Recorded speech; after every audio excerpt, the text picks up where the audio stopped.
Bandiraɓe tedduɓe yeɓiyankoɓe a Yawo Pindi TV to gonɗon ene gonirɗon min calmini on ɗo mbawɗon wonde e dunde Baba Adama nde kala ko adi foof ko yettude Allah no fewi e oɗo ñalawma tedduɗo mo ummiɗen koye julde taske ko salminde e donade bandiraɓe ɓe nde Allah hokkata en wattude ni ɗi sahaji kewɗi mo wuuri tawi enen ɓeydi en ustaki goto e men kala tawi ene tine hoore mum diine mum ne ɓesdi ene ɓeydora dendagal ko yiyete ko hajuji mum e dewe mum Allah kala bisimilla moon e ndeɗo tufde nde gowɗon nde ganduɗa ko lewlawal communication noon so tawi en kaali ɗum on gowno yadude omo ganduɗa ko mawɗo Abou Samba Diop ko kañum hewno joɗade ɗo gam filde ɗowde e golle ɗe hande noon mataw ko hajuji aduna nanguimo saabi garɗen etade beele wawde kadi ha joni wawde filodirde ɗum e mawɗo men mo ganduɗa ko Abou Gaye mo gowɗon kadi yadude e ndeɗo yewtere nde ganduɗa ko lewlawal communication ɗum noon bandiraɓe bisimilla moon e yewtere moon lewlawal communication tawiɗen jaade hen e mawɗo Abou Gaye totten mo konngol o salmina bandiraɓe ɓe mawɗo Abou Gaye jaam wiyetema jaam walema jaam hirema. Eyyi ceerno Mouhamed ndim mi salmitima mi juurimama en calmini rendo ngo e kuuɓal hay goto en goppani e fuɗɗorade calminali meɗen e juurali meɗen wadde bandiraɓe e julmo wuuri en nduɗo lewru teddundu e oɗo ñalawma julde taske mo gummiɗen e hono noon juurortoɗen hono ceerno meɗen khalifa meɗen sehil men guiɗo meɗen woni ceerno Mouhamadou El Madani eɗen mbiya yo Allah ɓeydu gurdam makko ha ɓuura ɗo rokkumo cellal sutura o ɓooya ɗowde rendo ngo tawi koye dow moƴƴere e peewal nde tawno gurdam makko ko nafoore meere ko hono noonne ceerno Habibou Mountaga e Ahmad kañumne kadi ko noon calminirten ɗum juuroɗen ɗum ceerno Saydou Imam ko hono noonne calminali men e juurali meɗen foof e dowuji meɗen pawɗen ɗum tan koye junggo ceerno Mouhamadou El Madani o yettinana en ɗum e galle o foof juurade hono Khalifa Cheikh Oumar woni ceerno Mouhamadou El Bassirou ko hono noonne bismortoɗen e yewtere nde duwonoɗen ɗum hono miñiragel meɗen biyeteɗo Ba Abdourahmani Mammo ɓurɗo andirede Dadda Ba o woni ko toon to Canada to henna dewgal makko yawti ñande dimanche nde toon to Thiés to eɗen mbiya dewgal ngal yo Allah suɓo hen moƴƴere ɗo Allah waɗi dewle moƴƴe malaɗe ɗe kala yo Allah wattu hen ngal ɗo dewgal waɗa hen ɓesgu waɗa hen arsugue ha heewa e yaajede ko hono noon e bañiraɗo debbo biyeteɗo Houleye Mamadou Diallo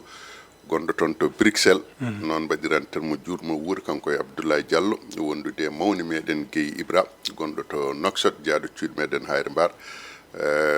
hono mawni meɗen hono Alhaji Sall Ahmad Tidiane mo ganduɗa ko janoɗo Makkatal Mukarram eɗen mbiya hijjore nde yo Allah waɗ ɗum hijjore jaɓani kanko oɗon Bocar Mobel ko hono nonne kadi mo ganduɗa ko Alhassane Ba mo Thiès kañumne kadi ko janoɗo Makkatal Mukarram kañumne kadi eɗen juuroro ɗum e hijjore nde ko hono noonne mawni meɗen goɗɗo ne Ba Alhassane kañum wonno représentant batto Côte d'Ivoire jeeya koto cuuɗi meɗen waalalde kañumne kadi koye hajjiyankoɓe jeeya ko hono noonne Seydou Diop ɓurɗo andirede Baba Sarr gondude Aliou Dieng walla mbiyen Dieng Aliou Farba ɓurɗo andirede Aliou Mbow ko hono noonne kadi mawni meɗen Koli Soro Aw ɓurɗo andirede Mamadou Soro ɓeɗo ko bandiraɓe meɗen waalalde naaɓe tawi ko yanoɓe hijjore hikka nde e ko hono noonne hono mawni meɗen keyni meɗen El Hadji Baba Sall mo ganduɗa jeeya ko Fanayi jooɗiɗo to leydi Faray kanko e miñiragel meɗen baƴiragel meɗen biyeteɗo Binta Diallo ko eɗen calminaɓe eɗen juuroɓe eɗen bismoɓe e yewtere nde ko hono noonne jaatigui meɗen Sy Oumar Ben Khattab kanko e joom suudu makko Mariame Alassane Sy ko hono noonne kadi hono Aw Mohamed Seybane ɓurɗo andirede Abou Seybane Aw Dieng Papis kañum woni koto États-Unis d'Amérique Dieng Mamadou Ibra jooɗi koto Nouakchott e dendagal fedde muddade leydi e kuuɓal woni fedde muddade leydi waalalde rewo e worgo kamɓe foof mbaɗa waɗa ɓe julmo wuuri en goppani hen hay goto Alhaji Mouhamed Ndi a jarama mawɗo Abou kamɓe ɓe limtuɗa kala en calminiɓe men gar joni e toɓɓe ɗe ganduɗa ko ɗum jogorɗen yewtude e lewlawal communication men gar e ko yetno ko e jaltal kanko hoorejo leydi ndi to banggue wonande jillu faggudu ko yete ko tournée économique eɗen gandi o yillinoma to banggue wonande worgoto wonande dans le nord tawi ko jillu ngu ganduɗa ko jillu faggudu no ɓe mbiyatno ni tournée économique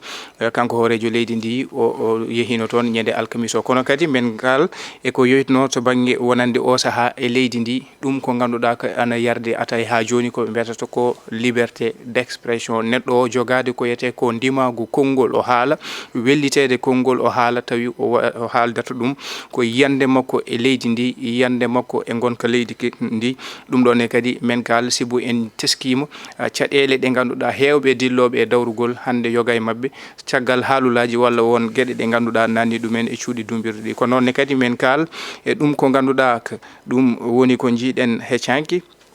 wonande on ko yiyete ko jaltal Bibo Bourgi on ɓatake mo siifi o windi fewde kanko hoorejo leydi ndi e mawɗo jagorɗe makko Ousmane Sonko ngam jertinde e caɗele ɗe ganduɗa ko taweteɗe ɗo e nder leydi Sénégal kono kadi to banggue ko yiyete ko hiiɗede hani e nanggugol yoga e jaggue ɓe ganduɗa ko dilloɓe dawrugol waɓe no Farba Ngom en Ɗahiru Sarr en ha e Lat Diop en ko way noon ceerno Alassane Karatal kañumne jaltal mum to banggue a powo Espagne hakkunde mum e AGR eɗen gandi won golle gonno ɗon ɗum to banggue koɓe mbiyata ko électrification rural wonande kuɓɓam fewde dowri ndi ɓatake windama gam namdade dalillaji ko etno e ɗen koppareje dewnoɗo hakkude mabɓe ko noon hande oɗo saaha gonɗen koye caɗele to banggue wonande en jii ko kewi ko toon to ganduɗa ko Iran kam e Israël ɗum ko ganduɗa hande ko ɗum haɗi dendagal ɓesguji ɗi kala mbiyen aduna o kala ɗanade ɗum ne kadi min gartu hen so hawre welede Allah ɗum noon bandiraɓe bisimilla moon ko ɗum min jogori hande firde min paccira hakkudam e on mo ganduɗa ko mawɗo Abou Gaye mo ganduɗa ko ngana to banggue wonande ko yitno to banggue ɗeɗo jewte ɗe ganduɗa ko ɗum gowɗon heɗade e lawlal communication mawɗo Abou Gaye en garat e tournée économique mo hoorejo leydi ndi Bassirou Diomaye Diakhar Faye o yillinomo dans le nord wonande toon to banggue wonande worgoto mbiyen Ndiayen Pendaw ha toon to Saint-Louis kanko hoorejo leydi ndi o yehino toon ƴewtade golle baɗeteɗe ɗon o holliti ko ɗum tournée économique jillu faggudu so tawi en mbi ɗum eɗen gandi maaro ena reme toon te Sénégal ne jogui yakare mawde ko dañete ko to banggue maaro koɓe mbiyata ko autosuffisance alimentaire to banggue maaro ko eɗen gandi ko toon waɗa yakar Ndiayen Pendaw ha ɗo Saint-Louis o waɗi toon jilluji makko jillu kanko hoorejo leydi ndi to banggue wonande worgo leydi to holno jiiruɗa ɗum eyyi Mouhamed Ndim jillu ngu koto rewo leydi ndi rewo nor ko rewo sa wi walla ni mbiyen hirnangue min noon mboɗo jiibo hakkude rewo worgo en ko noon heddi ko jillu ngu kanko hoorejo leydi ndi ñande alkamisa 12 lewru juin ndu yilloynoma toon to diwan mo Darto o waɗi palɗe tati e nder région de Saint-Louis woni falde Podor Dagana kañum e Ndar e heddi ko so tawi eɗen mbaɗa ɓeto to banggue jillu makko nguyen wonɗo moƴƴi kono noon mbaweten wiide ko heblo ngo ena ngakki kadi yimɓeɓe ɓe jooɗima ɓe ganda président ena ara walla araha saabu ala ko heɓa hen ko laaɓi woni ala ko heɓa hen ko laaɓi so tawi en ƴeewi communiqué ji mabɓe ɗi gona cariɗi ma mbiyen communiqué ji ɗi mataw haadi han koye média ji détail ɓe kalanaka haaɓe jottoro hoorejo ndi ndi jogori arde mabɓe ɓe communiqué ji ɗi kaadi han koye média ji détail ɗi RTS Soleil APS kadi so tawi en ƴeewi hakkude Soleil e APS wonande communiqué mo Soleil heɓno o e communiqué mo APS heeɓi o ene serti woni holɗum par ce que ɓe jooɗima ha ñande alarba 12 ene wiya président ene ara ala araha jiyata ɗum hanko e réseaux sociaux ji ɗi kono ala ko keɓra hen ko woni officiel ko neɗɗo wiyatama wonde mi heeɗima ɗum e télé RTS e ko wona ɗum ko heddiɓe ɓe yimɓeɓe paamani jillungu kono noon so tawi ƴeewama kanko hoorejo leydi Sénégal min guilay fuɗo mbimi protocole o ena mankira walla taw kamɓe beela walla ko wawi hen wonde foof gueɗe ɗe no poti yarude par ce que ko foti no président de la république so tawi ene déplace o yaade e nokku woni ɗon numéro 1 jaɓɓotoɗo e oɗon nokku ko gouverneur nokku o gouverneur ko adi président ene ara gouverneur ene foti noddude dendagal cengɗe muɗum kala woni préfet ji ɗi sous préfet ji ɗi en autorité ji laamu gonɗi toon ɗi jooɗodo e muɗumen aha président ene ara so ɗum waɗi walla so tawi ɗum waɗani ko kumpa meɗen en keɓani hen ko laaɓi kono noon ko wawi hen wonde fof to banggue communiqué ji ɗiɗi ɗi communiqué gadano o wi wonde président so ummima Dakar ko avion militaire juuroyto ko Podor so juurima Podor o ƴetta oto o faya Ndiayen Pendaw so ummima Ndiayen Pendaw o faya Richard Toll so ummima Richard Toll o faya Ross Béthio o faya Jama e nder jillu balɗe ɗiɗi ɗe woni alkamisa o e aljuma o APS communiqué mo yaltini o wi wonde ko président ko avion militaire tigi o ƴettata kono o juuroto ko aéroport Ousmane Masseck Ndiaye gonɗo Saint-Louis o ƴetta oto o faya Richard Toll o faya Ross Béthio no o faya Ndiayen Pendaw so ummitima toon o arta Richard Toll o faya Ross Béthio o faya Jama donc aɗa andi sa ƴeewi communiqué ji ɗiɗɗi ene ceerti e ɗum ɗon mawɗo Abou beele ko protocole mo mbiɗa o walla ko traitement to banggue wonande kabaruji journaliste uji ɗo ƴettata ɗo ko ɗon ay ko kalanmami ɗo henna ko wona journaliste uji goɗɗi ko journaliste uji ma par ce que APS ko kamɓe jogui Soleil ko kamɓe jogui RTS ko kamɓe jogui donc so tawi communiqué ji ɗiɗi gari hen communiqué ji gummorto ko présidence jogui ko joguiɓe communication muɗum ɓeɗon ko kañumen mbaɗata planning o so tawi gayni totta ɗum ɗiɗo média ji ko heddi ko ɓe nelda ɗum média ji keddiɗi ko ɓuuri hen hewde ƴogata koye APS so ɗum ala nelde communiqué ji ɗi direct so tawi noon ɓeɗon neldaka communiqué ji ɗi direct holno ɓe kaldata ko fati e majjum ko heddi ko no mbiɗen ni gouverneur ko président so tawi ene yaaha plan de développement région de Saint-Louis eɓe poti jogade ɗum so tawi ɓe joguima ɗum eɓe gandi ko fonno waɗede hon e 2024 2025 eɓe gandi hol hen ko waɗa eɓe poti ɗum andude e hol hen ko waɗaka hol hen ko fuɗɗa hol hen ko heddi e holko yiɗa waɗede président ɗon ɗo ene yaaha hay sinno tawi naworani gueɗe ɗe kala ko ene ñawda ɗum joguito so tawi ari wiya aha ɗum ɗo fuɗɗama ari ha ɗo état o ene anni wadde naggam e naggam e naggam e naggam kono noon so tawi a ƴeewi tourné o ɓe mbi wonde ko tourné économique holto ɓe jeehi ɓuuɓe dépôt basalle gonɗo ɗon o ɗon président haaji dépôt basalle gonɗo ɗon o nde o yeehi ɗon nde sa ƴeewi ko woni ɗon ko henna e basal tawi woni ko économique mbaɗa sikki de e hakkillelam yo won ko gandanɗa hooremaɗo joomumen ene mbawa yiitade hen koye muɗumen ko gonga o haali wonande nokku o ko nokku poɗɗo heɓɓitede wallitede tawi koto banggue ndema nde tawno ko zone o ko ɗum woni ko ɓuuri wurde ko gueɗe tati haaɗi keeɓi nayyi ko ndema awo e gaynaka yanta hen ko fati e commerce o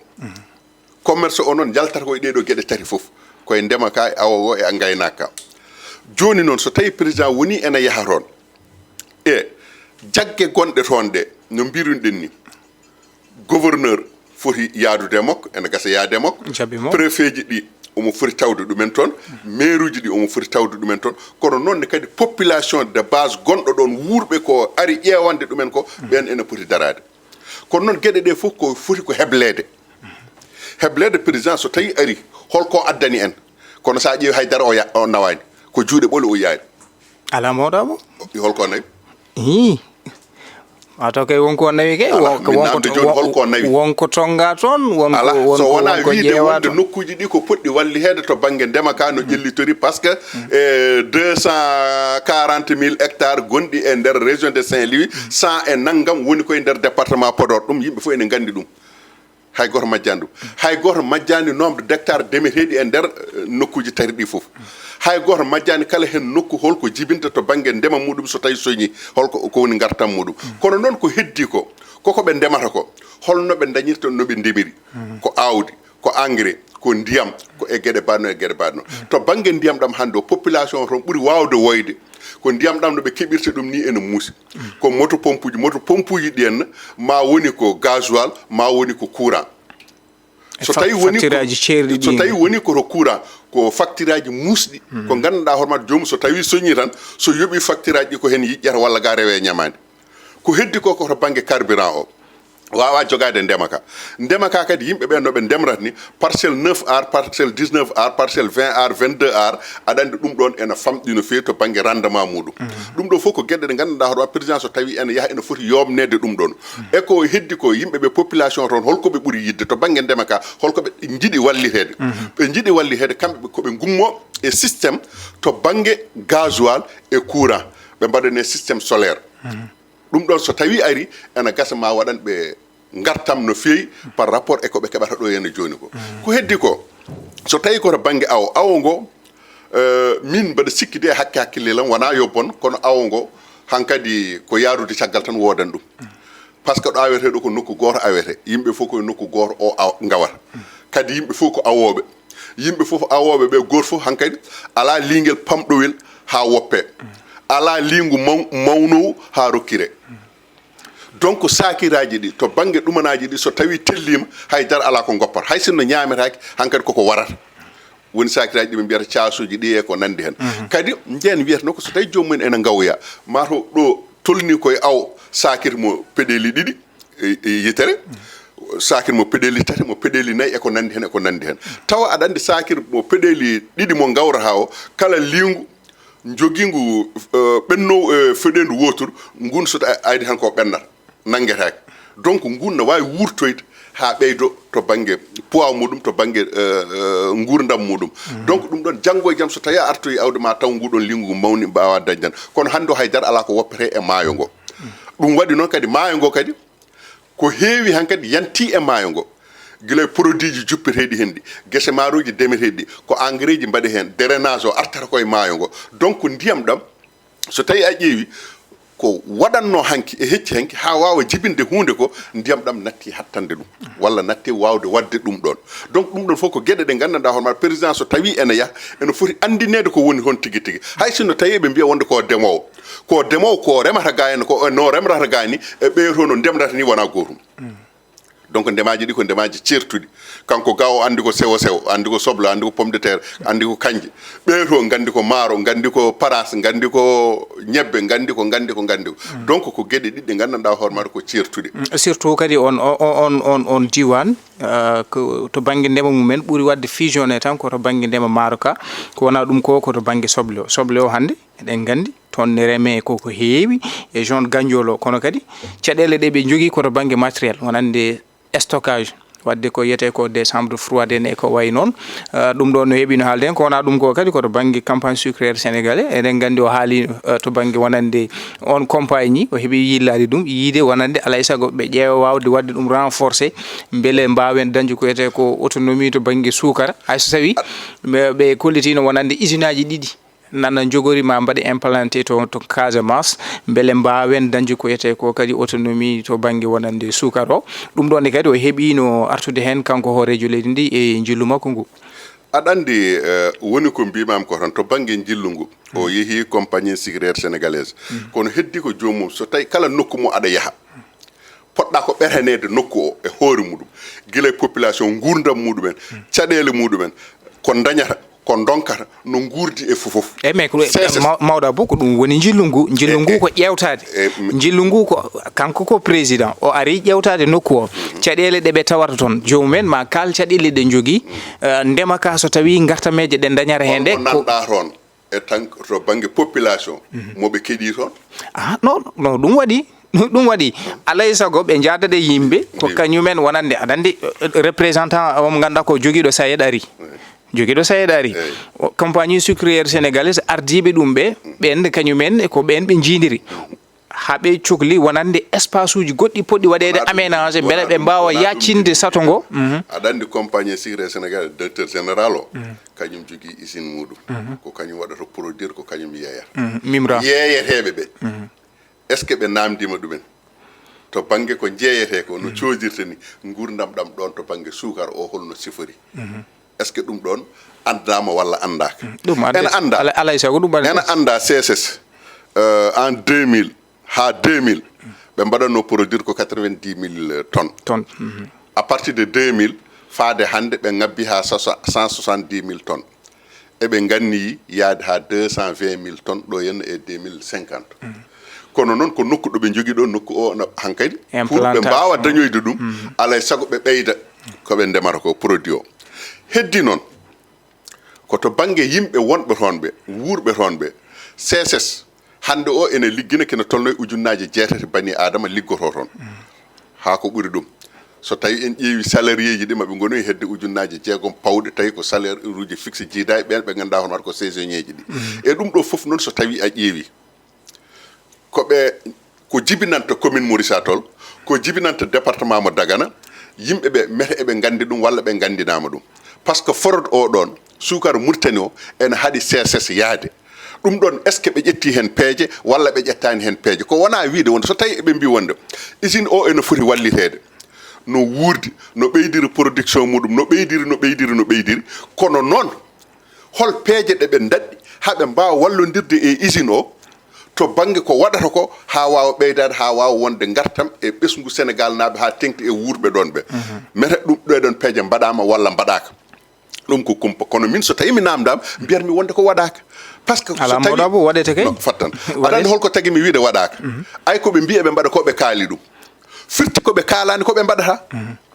koɓe kaalani koɓe poti wadde ko koto bange forode o min Abou Gaye Gor so tawi mi woni forodeur ko min tan e jubbolam wona mi yaha mi ƴetta fodde 5 tonnes taw ko forode mi rewna ha ɗum lawol mi adda hol perde ɗe addanta commune o hol perte ɗe addanta département o e par rapport e usine gonɗo ɗo no ene liggina ɓiɗɗo leydi oɗon omo heɓa salaire makko omo wurni hen ɓesgu omo wurni hen woɗɓe kono noon fodde yimɓe nogas ene nguuri e nder salaire makko holko woni yimɓe nogas wuurɓe e nder salaire makko gagaɓe o ñamminta ɓe commerçant mo arata o sooda e muɗum maaro o sooda e muɗum nebam o sooda e muɗum sukara a famde hôpital to yahata safroyade tikke mo taƴata toon yaademo pharmacie ordonnance mo sodata toon ɗum ɗo fof ko garta meɗe gandanɗa hoɗon gummoto koye salaire o faade e ɓeɗon mete ɗum ɗon fof yimɓeɓe ɓe gandinama ɗum ɗon walla ɓe gandinaka ɗum ɗon joni noon kamɓe ɓeɗon so tawi woni kanko woni président o yeehi ha toon o wawani yewtide e yimɓeɓe wawde famminde ɗumen par ce que won ɗo gandanɗa hoore maɗa hankkadi so yettima ha woni yettima e won on nokku hankkadi ko konngol président ko kañum woni ko wattinto kañum woni ko uddata gueɗe ɗe fof so tawi haalama hankkadi caggal muɗum haydara ala ko foti ɗon haalede kono noon so tawi en ƴeewi gilla makko toon o yeehi e nguleyki o yeehi e mbooyi ko gonga o tini tampere seeɗa nde waylitinde famide o yeehi to usine to o yi golle ɗe no ɗo cifori kono noon min mbimi ko keɓugal ngal keblogol ngol ene ŋakki keblogol ngol to banggue protocole o ene manque saabu so tawi a yi ko foti no président de la république aɗa waɗa premier maɗa tourné économique e nder région mo gandanɗa hoore maɗa a jooɗima hitande fawde a fawan toon koyngal maɗa aɗa ara e muɗumen gara e muɗumen tan juuɗe ɓole way kono nde o yahara Bakel nde o yahara Goudiri nde o yahara Matam Kanel a famde e temps waameji bannoɗe toɓoji bannoɗe ilameje bannoɗe e hitande yawtude nde arde juuɗe ɓole somi yeehi mami waɗa noon nden o nawi toon enveloppe mo 8 milliards mo mbanno annonce ma toute population annosama toon après kanko yo jewtima Maodo Abou men yimɓe yo kaldu gonga ay annosama en jundima toɓɓerde Maodo Abou annosama e nawama wona gotum eyyi kono président premier mo ministre mum so tawi haali wonande 8 milliards ittama ma totta loriɓe e ɗam ilam président kañumne so jooɗima yeehi ɗon ha hande ɓe keɓdani ɗumen jinmi widemo wonde ko jomum so tawi ene yaaha an aɗa andi ɓeɗo caɗele mabɓe ko ndiyam ɗam ko waameji nana ngara nana uddi gure walla nana pusa nana naata e nder galleji ko addi fof ko so tawi aɗa yaha toon yaha ko sakuji leydi nawɗa ko ena faddano ɗumen ndiyam ɗam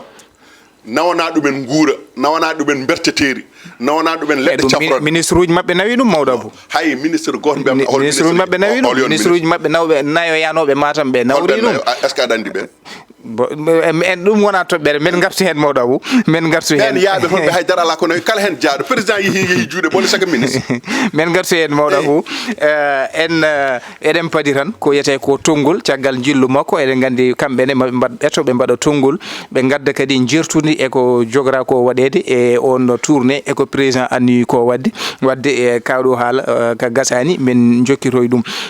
Maodo Abou en gartat e toɓɓere men ɗiɗo ɓere ko ɓe mbiyata ko liberté d'expression en teskima leydi Sénégal gila e gargol nguɗo laamu yoga hen ɓe mbi ko ɗum règlement de compte ko yiyete ko joftigu kono tan ana tongi kadi dendagal kaalo ko yiyete ko jogade wellitare haalde kono ganda ko kalata e ko poɗɗa haalde ko jogade hen dalillaji ha ko ɓe mbiyata ko hande ko ɓuuri ko kam tampinde yimɓe walla yoga hen dumbaɓe eɗen mbawi dallinorade ɗum e ko yiyete ko oɗo article 80 eɓen memoya ha 255 ko way noon kono offense no ɓe mbiyata ni wadde offense kanko horejo leydi ndi président de la république ko ɗum hande woni garde à vue omo ganduɗa ko Moustapha Diakhaté en jii hande wonɓe e cuuɗi dumbirɗi ɗi yoga hen ɓe ganduɗa ko haalde haalullaji nangge cohe ko wayno mo ganduɗa ko Abdou Nguer ko wayno Assane Diouf ko wayno e woɗɓe Oumar Sow en hande foof nane kasoji ɗi Assane Diouf en beele koɓe mbiyata ko wonani défi pour la démocratie leydi Sénégal to banggue wonande oɗon koɓe mbiyata ko liberté d'expression holne garaten e leydi ndi ganduɗa ɗon ɗo neɗɗo o jogui yidde haalde e yiyande mum e leydi ndi haala tawi ala ko hepti ɗum hen ndi min donkuɓe andude holko woni offense au chef de l'état mehe ko wiide protocole président de la république wonno foti yaarude wonno fotani yaarude no foti yaarude président so tawi ummima hay goto sawdata ko ɗum fof heedata ko caggal mum woni ko haali ko Moustapha Diakhaté ɗum woni ko Moustapha Diakhaté wi premier ministre président assemblée nationale nangodirde ɗumen juuɗe ene ceŋi e président ene jala caggal muɗum fotani wonde way kono sabotage ni Moustapha Diakhaté ko ɗum wi so tawi a ari président ene dari ene yaaha ndewe caggal muɗum président assemblée premier ministre hay goto moɗon sawdodirta e keddiɗo on Moustapha Diakhaté ko ni wi président arɗo ala jalde ala mosde hay goto mon ala droit salminde hay goto hunde jungo walla yeeƴade ho walla yeeƴade ga Moustapha Diakhaté ko ɗum wi mais ko ɗum woni offense au chef de l'État guña fiyene ko ɗum firti o haali haala guña fiyede woodi ko haali goɗɗum guña fiye ko way noon ƴettade président kadi par exemple leydi koko poɗɗo ala miyan noon miyan noon eyyi tawde woni o ƴettaki kanko ko ɗum ɗo woni ko nanguira ɗum ɗo mbawɗen namdade mais ko ɗum ɗo woni ƴettore eyyi kono kadi hormade président de la république kono ittade kadi mbiyate bonde haalde président to hormade président de la république taw ko premier ministre makko mo suuɓi o addi o joƴƴini on foti adade hormade mo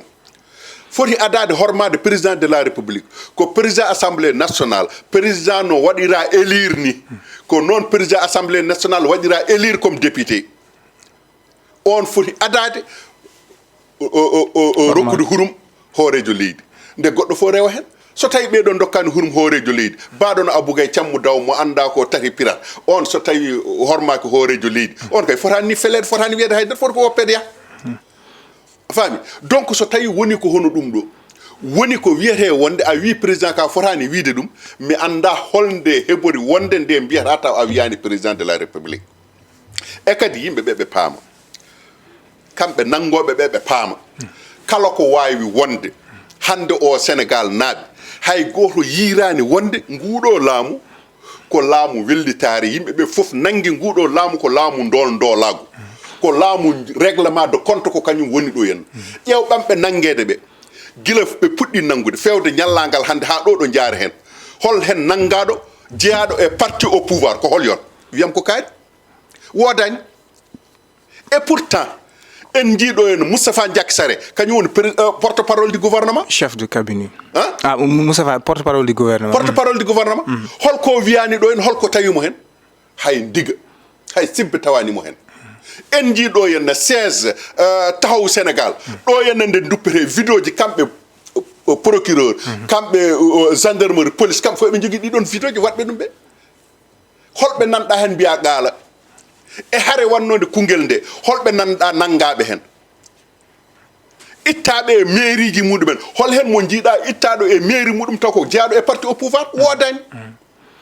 fof koye opposition ummi donc so tawi ɓe mbi yimɓeɓe wona règlement de compte woni ɗo wona gonga ko règlement de compte woni ɗo en règlement de compte on ala joguitiɗo ɗum so wona goto mo ibba kan wiyata mo kesi muɗum kadi kiiɗi muɗum haale eyyi kono noon mawɗo Abou yidde haalde yiyande ma e leydi alay saago yaada e hurum hormade hoorejo leydi sibo kañum aɗa jogui statut mo ganduɗa ko reeno hurum kanko hoorejo leydi ndi hurum na waɗi han fotɓe hormade na waɗi ɓe potani hormade ala fota na waɗi han fotɓe so tawi mbi tan mbiya wonde kormaki na waɗi tan fotɓe so tawi ŋaaɓi kunuɗe he mbiya wonde ko kormaki mere wasde hormade ene diwa Azoura Fall dariɗo ƴetti président de la république Bassirou Diomaye Faye horo woni eyyi on ɓe mbi wona celluɗo to banggue ko rafi hakkille jogui on accani min wona karɗo cellal hakkille kadi hay sinno wona karɗo cellal daro ƴetto président de la république daro ƴetto ancien président de la république rutto premier ministre ummo yaha ƴeewoya ɗum prison e no foti yimɓe goni kaso mais so tawi ko neɗɗo mum ne jogui droit hay yaade so woni neɗɗo makko o ala droit o fotani yaade on hay sinno omo jogui droit o fotani yaade on par ce que koko telɓinta gonka makko koko telɓinta politique makko koko telɓinta yiyande makko o fotani jabde wadde ɗum beele wadde wona ɗum lettere Bibo Bourgi ɓataki mo windi fewde kanko hoorejo leydi Bassirou Diomaye hartade ɗum e hartade kanko premier ministre mawɗo jagorɗo Ousmane Sonko artude ɗe ɗo gueɗe dumbugol Farba Ngom Lat Diop omo ganduɗa ko Samuel Sarr hay ko wattidi ko Moustapha Diakhaté ɗum Bibo Bourgi tongi ɗum ni beele ha e faggudu leydi Sénégal ay mairuji opposition ɗi ɓe cuwa gaynude nangude ɗumen taw Mamboy Diaw wona ko maire opposition wona hande o nana fiyana Diaw maire Mamboy kay tawriɓe ɓooyi ala tawtoyan taw wonani officiel ala yeehi non wonani officiel e wonani officiel kono hen kam yimɓe koyɗe gandi ɗo heedi wonani officiel tan ko wona maire mabɓe fami ko maire opposition koɓe ɓammi nangude ko fof ko mairie ji opposition ɓe nangat holko ɓe mbaddata mairie de Dakar maɓe joƴƴin toon délégation spéciale joni joni Agnam maɓe mbatton délégation spéciale Saint-Louis maɓe pawton délégation spéciale Louga maɓe mbatton délégation spéciale Joal maɓe mbatton délégation spéciale kala mairie ɗo opposition hande joguino mairie eɓena nangui maire muɗum eɓe coki rien que pour préparade municipal uji paaɗi holno ɓe keptirta ɗiɗon mairie ji par ce que mairie ji dolnuɗi heddi ko yimɓe ɓe Bibo Bourgi ko haalaniɓe ko laaɓi tekko koɓe gandi tuggude élection présidentielle fewde ñallangal hande code mabɓe électoral koko jippi base mabɓe politique koɓe perduɓe ɗum hay soɓe perdani ha laaɓi ɓe goni koye perdirde ɗum seeɗa seeɗa ɓe galano ni base uji politique ɓe gala base politique ene daña 54% jiɗo base muɗum politique Ousmane Sonko woni Bassirou Diomaye no holgoɗo Bassirou ala base politique e mais Ousmane woni Bassirou non ɓe mbima ko Ousmane woni Bassirou Bassirou ko Bassirou Ousmane ko Ousmane eyyi kono Bassirou joƴƴi ɗum ko Ousmane e ko heddi ko mbima ay 54% mbinɗa ɓe jogui e présidentiel est ce que aɗa andi koɓe jogui e législative uji tellima wona ko yano ko wonno hedde 400 et quelques voix so tawi arti ha hedde 300 voix waɗi perde 500 000 voix aɗa andi kam ɓe perdi no feewi e kadi hande o ɓuuri bonde hande o ɓuuri bonde hande o hay goto mabɓe suusa noddude mobilisation sociale yoɓe jaa terrain ACAPES ɓe nodda mobilisation ɓe ƴeew yoɓe dutto Keur Massar ɓe noddaɓe ɓe ƴeew ala foof ɗo ɓe cuusi darade hande o ɓe nodda ko wona assemblée kadi assemblée o aɗa andi so wonano no yaarini en wonano koɓe mbiyata raw gaddu ko ɓe jogota ko 150 député opposition jogo 27 député par ce que ko woni hakkude mabɓe ko heewani so tawi woni kamɓe au pouvoir ɓe joguima 2 900 et quelques mille voix opposition joguima 2 600 et quelques mille voix ɓe ƴetti 150 kañumen joguima 27 hay 50 dañani wonko waɗi ɗum so wonano ɗum ɓe dañatano koɓe dañi ko so tawi wonno ko pecce ene pecce no fotirno feccirede ni henna ɓe dañata koɓe dañi ko hen donc ɗum andiniɓe eɓe gandi koɓe perduɓe to banggue base o alay saago holno ɓe mbaɗata hade mabɓe ummade ko yimɓeɓe mbiyata ɓe mos jaam ko hade mabɓe ummade hen alay saago mabɓe jofto ko wiyatano eɓe mbaɗe ko hen ko wiyatano eɓe mbaɗe ko noon yimɓe foof ene mettinanaɓe e oɗon saaha nde wiyete eɓe mbaɗe nde ndendi e mabɓe haare ɓe ƴetti mette janane ɓe kutori ɗum mette Khalifa Sall en mette Barthélemy Dias en mette woɗɓe ɓe gartiri ɗum e nder ko ɓe mbaɗiri campagne ɓe keeɓi ko ɓe keeɓi ko kono hande o ala fof ɗo ɓe mbawi noddirde yimɓe ɓe ko ha yimɓe ɓe notoɓe hen ko holɗum hanki ɓe mbiyatno ko pétrole ene ɓuuce walla ɓuucama nawama hanki ɓe mbiyatno ko liggey ala ɓe mbiyatno ko prix ji ene tiiɗi ɓe mbiyatno ko luwas ene tiiɗi ɓe mbiyatno ko banditisme ene heewi ɓe tawi noon banditisme mo ɓe mbiyatno ene heewi o ko kamɓe mbaɗi développé banditisme o tuggade e 2021 faade 2024 par ce que osaji kelaɗi ɗo ene duppaɗi magasin ngaji gujjaɗi ɗo ene station ngaji d' essence kelaɗi ɗi henna famde wona manifestation ɗum ko guykaji oɗon banditisme holmo waɗi ɗum joni noon kamɓe ɗo ɓe ndewno eɓe kaala eɓe dokka micro ji eɓe goppa ko weeli pittali mabɓe ɓe kaala kala ko ari e hakkillaji mabɓe ɓe kaala eɓe goppa ɓe cokraka ɗum ɓe nangiraka ɗum te eɓe gandi ko ɓe mbaɗanno ko sariya rokkani ɓe ɗum kono haɗani ɓe muñana ɓe goppa e ɗum koɓe muñanteno ko eɓe goppa ko ɓe mbiya hay goto hoto wiitu noon te wi ɓeɗo hay goto wiyani noon ni saabu kala kalɗoɗo nanga soka e wonande sababude konngol muɗum refti koye haaloluji mabɓe walla artiri ko koɓe kalno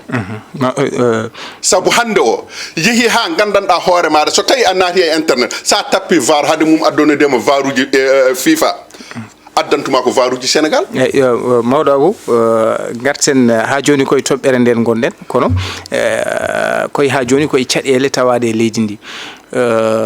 ceerno Alassane Sall o windi ɓataki koɓe mbiyata ko message tawi ko question écrite fewde ministre des finances et du budget golle deɗɗiɗe hakkude AE POE mo leydi Espagne e AGER mo ganduɗa ardi ɗum ko Jean Michel Sène mo ganduɗa ko to banggue électrification rurale e ko way noon donc leydi Espagne ɓe mbaɗi kamɓene ko yiyete ko wittu leydi Sénégal namdade ɗumen yoga e won koppereje dewnoɗe ɗon holɗo koppereje ɗe ko ɗo dewi ko abbi e milliard uji ɗiɗi e ko fawi holi yandema e kan haala ko ganduɗa jaltal ceerno Alassane Sall ko yittuno e on question écrite fewde ministre des finances et du budget aɗa andi kala ko jiiɗa haala wonɗo moƴƴi wonɗo moƴƴani neɗɗo kala ko aɗa haala aɗa wawi haalde pour haalkinade ha daña ko jiɗɗa ko kono salo tabirinde ɗum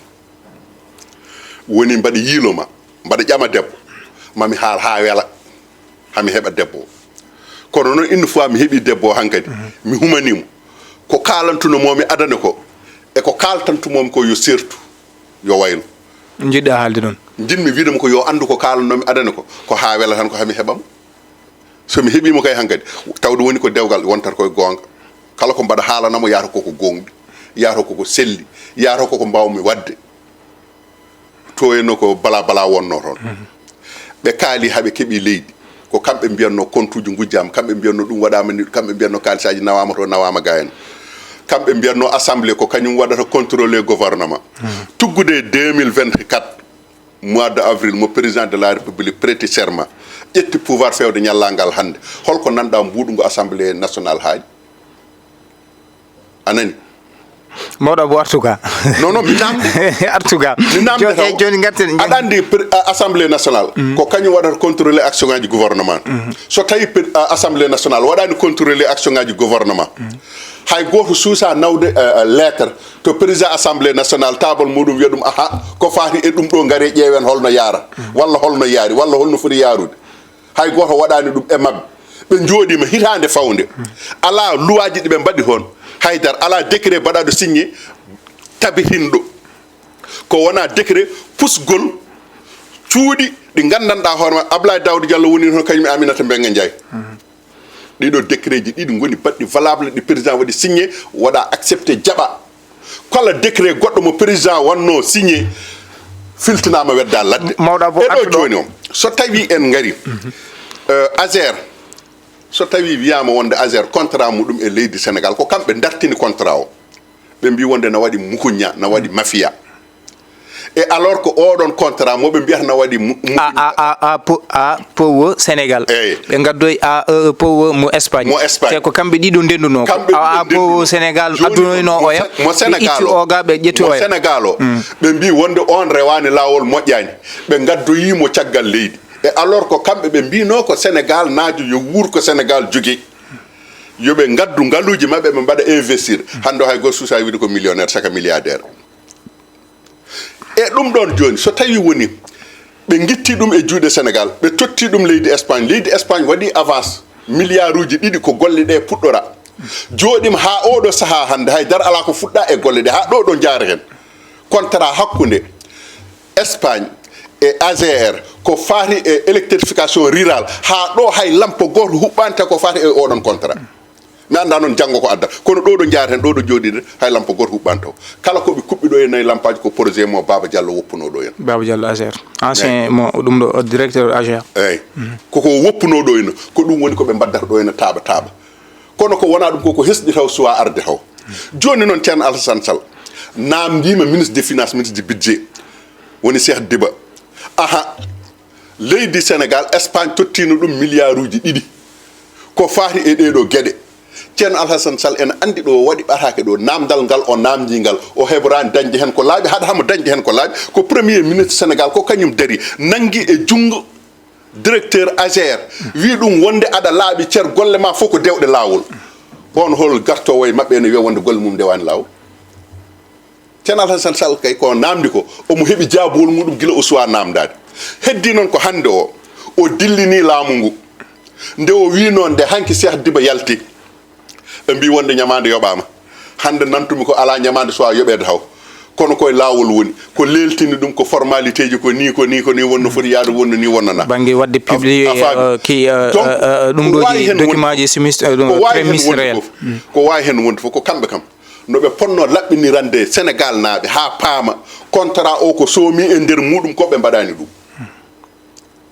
holko daña hen e kalis ko heɓa ko holɗo naati holko fuɗɗa hen waɗede holko heddi holko heɓori waɗede ɗum kam ko kumpa Sénégal naaɓe addantuno Sénégal naaɓe noon humpitade ɗum ɗon ko assemblée nationale nodda ministre walla nodda directeur jaaha jooɗoyo assemblée ɓe berlo e muɗum namde jabtoɓe ko foti jabtade waɗa commission d' enquête ɗum waɗayni donc eɗen gandi nguɗo laamu kam to oton banggue ceerno Alassane Sall o namdi koko foti namdade ko opposition foti darade haɓono ɗum par ce que kañum ɓe goni hon représentant ji du peuple heddino ko ceerno Alassane Sall so tawi namdima ɓe gofi ɗum no rawandu ni henna ɓe goppi ɗum opposition heddiɓe ɓe nana kucci ala joni kanko waɗi namdal makko mawɗo Abou yamo o jabte no o yamo ministre jabtama Cheikh Diba haali wonde ñamande nde e yoɓama walla won hen ko wone yoɓede nana woni e procédure lawol ngol no foti yoɓe no foti haali holko leltini ɗum holko addani ɗum leltude e gueɗe baɗe noon kono meta ɗum ɗon tan no yon ha ɓuuɓa kay woɗɗani keyɗi a jarama mawɗo Abou ne wayno waktuji men gasi ha laaɓi kono noon en mbawa wasde haalde men jaa ha to caggal leydi garten e oɗo mbiyen guerre hakkude Israël kam e Iran en jii caɗele ɗe ganduɗa puɗɗima wadde hande balɗe 5 ko ganduɗa dillo ɗum dilli no fewi te ko caɗele ɗe ganduɗa hande hay goto daɗani hen to banggue aduna o kala guerre hakkude Iran e Israël uddiren ɗon holno jiiruɗa battiɗo ɗum jogoriɗo batte eko huula ko kadi wonande implication yogay e won leyɗele ɗe ganduɗa goto leydi foof ma ƴeewoy allié ji mum ɗum nden kadi so tawi ɗum waɗi jogori ko addude goɗɗum jogori ko addude pusgo eko way noon guerre hakkude Israël Iran caggal gurdam holko woni ɗon mayde wona ko mayde sa suusi ka maayo sa huuli ka maayo wona guerre hakkude Iran e Israël ko Israël ene rewi e Moyen-Orient ene fiya no mbaggu muɗum ni no weldi ɗum so welama tunga so welama ɗamba so welama serkita no welda fof waɗata kamɓe ɓe kuccita hen kamɓe arabe ɓe Israël ko Israël walla ko États-Unis d'Amérique ko populaire ko so gabri bobo weeli ko nanguɓe balla ɓe mbimi Tel Aviv wona laamu Israël wona laamu Donald Trump woni toon eyyi kono ko kañum heedi caggal no mbimi ko heedi caggal ko foof haala he ko haala Tel Aviv haala he ko haala Israël Benjamin Netanyahu kañum woni toon premier ministre guerre o ko kanko déclenché ɗum yataw noon Amérique ko kañum wambimo Amérique wambimo ɓe duppi Gaza ɓe bonni Palestine Amérique wambiɓe ɓen bombarde Liban Amérique wambiɓe ɓen bombarde Iran Amérique wambiɓe ɓen bombarde partout e pays ji golfe ɗe leyɗele arabe ɓe ɗe hay goto hen rippostani ko haɗi ɓe rendude ɓe mbadda junggo e fan eɓe gandi bone mbuuɗu ummorto ko sara Israël so tawi darima ene wiya wonde ene waɗa barrage wonde Iran a fewna arme nucléaire walla ko nandi hen mais kamɓe ɓe gara arme nucléaire kamɓe kay ɓe jogui ko kamɓe tan jogui droit fewnude arme nucléaire hay goto goɗɗo ala droit fewnude arme nucléaire min de so tawi ko min wawno kala bawɗo hay sinno ko Sénégal yo produise arme muɗum nucléaire jottoro ñalawma ma ar Israël ma ummoto woni to en wiya ene bomborde Sénégal so tawi ko ni en ko heddi ko Israël wonani e gonga min de e hakkille lam min fof e wasde andande toon kono noon so tawi ñawanmi ko to banggue hakkillam ko rokkimi ndol ndolagu ene hen ndol ndolagu gongu hen jasre aare beɓe ene hen jasre mabɓe ene hen kono koɓe jaasi ko fof soɓe ndendini doole mabɓe kam wona ko Gaza ɓe duppuno ɓe batti ɗum dindere pooɗe muɗumen ɓe batti ɗumen toccode e hande o ɓe girbima Iran nana wadda e mabɓe peɗele e guite heedi caggal mum ko États-Unis leyɗele mawɗe wayno Arabie Saoudite leyɗele gonnuɗe e mabɓe ɗe kala so tawi ko États-Unis wambiɓe haɗani misilaji Iran juurade e nder Tel Aviv est ce que haaɗi ɗum hay sinno tawi koɓe joomumen doole en Iran dañe mabɓe tasande ala kamɓe ko ɗum woni ko jimmi widam so tawi tan koto banggue wonande eɗen gandi so tawi tan wona dowlaji dentuɗi Amérique Israël joɗota ko ha hoyɗa yande e Iran sibo arsenal manam arsenal mo jogui o matériel de guerre mo jogui o e karelle ɗe joguiɗe heƴani e Israël ko ɗum waɗi mbimami nane gamri bobo so weeli beele wona jagguɓe baleɓe wonande keddgol caggal dowlaji dentuɗi Amérique joni ha jiyen horo wattini wona hanki ko hen ɓe mbaali kala nde ɓe mbaɗi Iran kañum so fini subaka ma déclare wiyaɓe jamma hande horo ɗanude hanki jamma nde waɗi communiqué Al Mohammed ayni nde waɗi communiqué muɗum wi wonde ko Benyamin Netanyahu so tawi ka ɗanor yitere wotere hande o ha salatu noddine yenane komin joroɓe maɗa doronaji e misilaji c'est à dire ay won e gueɗe won ko yaafus ko aduna o noon koye muɗum woni koye ONU woni Nations Unies ko kamɓe goni ɓe gonani e gonga Amérique wonani e gonga fami Amérique wonani e gonga Amérique woniri ko wonani e gonga Amérique ko intérêt ji muɗum ƴewata de gonga jogui ko armement muɗum ene yeeya ene andi won intérêt ji ɗi jogui e Israël intérêt ji ɗi jogui e Israël ɗi ɓurani ɗum intérêt ji ɗi jogui e aduna o foof a jarama mawɗo Abou yewtere nde woɗɗi en mbawata wasde memde hen ko ɗum waɗi gadden kono mbaɗandi men mbaɗo hen jewte keeriɗe ko yettuno e on fannu gasi ha laaɓi yewtere men ɗewlowal communication nde ganduɗa ana reɗɗinno hakkude men e mo ganduɗa ko mawɗo Abou Gaye konngol ma mbaydigu mawɗo Abou Gaye eyyi ko wiide yimɓeɓe tan hono baɗono Djiby Dieng Ali Falen kamɓe foof yoɓe jarlo ɓe jaafo ɓe ɗacca hakke Malick Oumar Ly en ko hono noon ceerno Abbas en kamɓe foof PCA Demen e mawɗo Abou Samba Diop en kamɓe foof eɓe mbiya wonde yoɓe jarlo ɓe jaafo Sali Dia en ɓe ɗaccu hakke ɓe ganda Allah rokki en rawane nde duwinoɗen en tawama hikka yo Allah rokku en kadi dowade hikka ha mbawen tawde mo wuuri taw eɗen ɓeydi en ustaki e diine meɗen en calmini fofof en mawɗo meɗen Abdoul Aziz Aw en jejjitta ɗum wondude Moussa Samba on ko major wondude Demba Aliou Diallo kamɓe foof eɗen calminaɓe eɗen beltanoɓe e nde ɗo yewtere eɗen denda e mabɓe kadi belemma e nde ɗo yewtere nde gonɗen e dow muɗum bandiraɓe meɗen wonɓe toon to Mauritanie ha tengti e banimen debbo mawni meɗen Safi Ceerno Seybani Aw toon to woccito en eɗen calminamo eɗen juuro mbaɗa yom wonde mbaɗa salmina tokaram yo tinno e muɗum yo wi Ousmane Bal yo wattu hakkille e tokaram o kala nde fasnana ɓoccode so tawi koɗe nayyi tokaram yo ƴettu ɗiɗi o ƴetta ɗiɗi eyyi ko ɗum tan woni ko bagguintum Ousmane Ba hono docteur Aw Moustapha Seybani en calminimo juura imam Mohtar Aw ceerno Amati Diane Aw ɓurɗo andirede ceerno Babo toon to Walalde kamɓe foof en calminiɓe en juurimaɓe dendagal bandiraɓe jeeyaɓe e jeune o ummade e Demen ɓokki Walalde Siwre Thiamɓe ha Duyguel Kaskas Madina Diaƴɓe hayre Law ha hayre Gollere hayre Mbar Babaɓe ha ɗon ɗo Bolol Doggo ɗo Wocci ɗo Seeno Busoɓe ha toon to Thidé Jeeri Wuro Gaydemɓe to Thienel to Tulde Duvanga ha toon to Ɓogge kamɓe foof e kuuɓal salmini a jarama mawɗo Abou bandiraɓe tedduɓe ko ɗo min kaddata e moon e lewlowal communication ñagade won yaafo no ɓe mbiyata ni eɗen gandi wownoɗo joɗade waɗana moon présenté ko mawɗo Abou Samba Diop en etim hayso tawi no ɓe mbiyata ni udumere wona lomto bafal min dokka moon aadi talato paɗo so hawre welede Allah jarama on jarama